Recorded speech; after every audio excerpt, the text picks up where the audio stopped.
In this lesson, we will start to look at practical navigation techniques. No matter how sophisticated navigation systems have become, there is always a chance of gross navigational errors.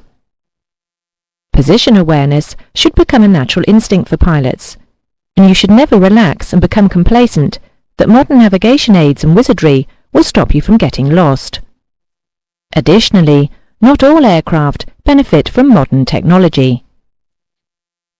The 1 in 60 rule is a rule of thumb that gives a quick and simple method of remaining on our intended flight path. In other words, the path we should follow over the ground. The intended path over the ground is referred to as our planned track. Imagine a line exactly 60 centimeters long. Now raise a perpendicular on one end of the line and make this 10 centimeters long. The angle annotated Z in the diagram on the screen will measure 10 degrees. If the perpendicular were changed to be 5 centimeters, then the angle would be 5 degrees. Likewise, if the line was actually 60 miles long and the perpendicular was 5 miles long, the angle would still be 5 degrees.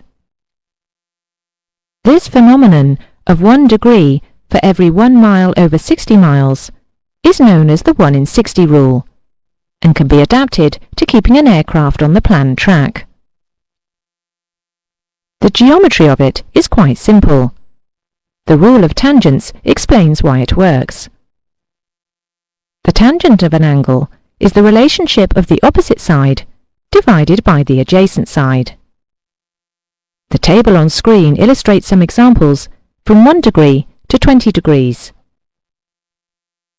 The actual tangents appear to be meaningless, until, that is, we multiply them by 60. For each angle, the tangent, when multiplied by 60, becomes very similar to the angle itself. For example, the tangent of 1 degree is 0.017, which becomes 1.02 when multiplied by 60. The angles up to around 20 degrees illustrate this, where the tangent for 20 degrees, when multiplied by 60, becomes 21.84. For practical purposes, the 1 in 60 rule is only used for examples of up to 20 degrees, as the error then becomes larger. Clearly, as we fly along, we are not concerned with the tangents or mathematics. We just want to develop a simple rule and formula to use in a practical manner. Suppose the line of 60 nautical miles were from one position, A, to another position, B, that we had planned to fly. In other words, our planned track. Also, let's suppose we take a fix of our position and find that we are 5 nautical miles left of our planned track. The triangle would look like the diagram, and we know that the angle we have flown away from our planned track is 5 degrees. In other words, we have deviated from our planned track by 5 degrees. Suppose our planned track had been 100. We can say that our actual track was 095 degrees. The actual track flown is sometimes referred to as track made good.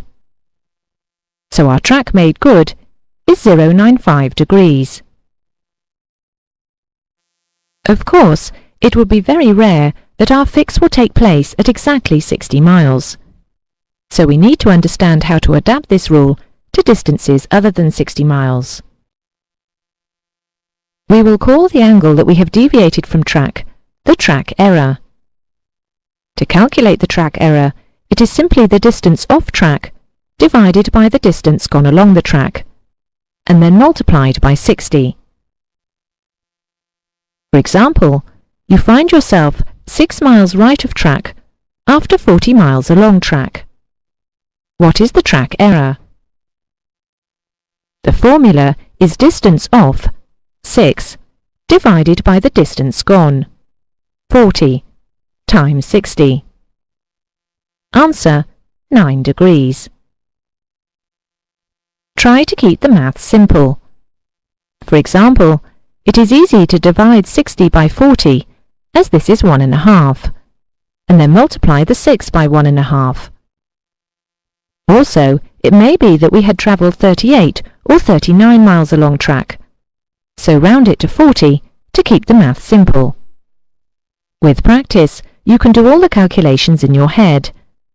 The idea is to rapidly come up with the track error. Having calculated the track error, we need to decide how to use it to continue our navigation. Clearly, we do not wish to continue deviating from our planned track. Let's put some values into the example. Suppose our planned track is 090, and the total distance is 100 nautical miles. We have deviated by 9 degrees, so our track made good is therefore 099. We need to turn to the left to stop the deviation from track. If we were to turn 9 degrees left, then we would fly a track that is parallel to our planned track. We would continue to remain 6 miles displaced to the right.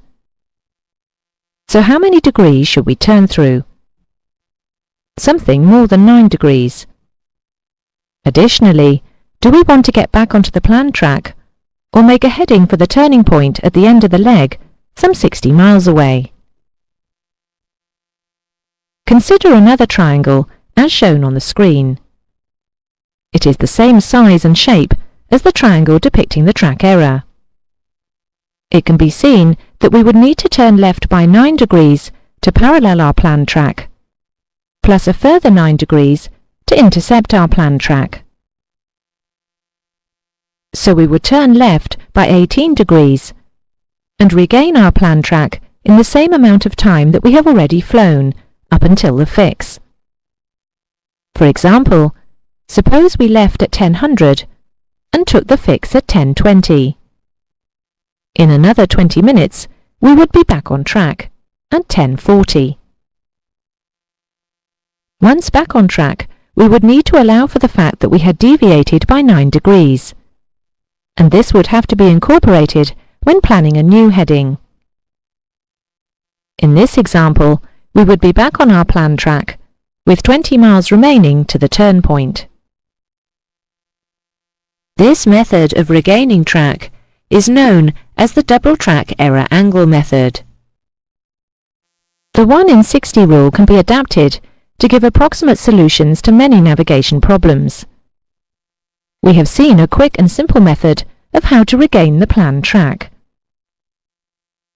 Remember that track error equals distance off divided by distance gone times 60. If we apply double the track error, we will regain our track in the same timescale as it has taken up to our fix. Keep the maths as simple as possible, rounding up or down as required. It is a rule of thumb, not a precision calculation.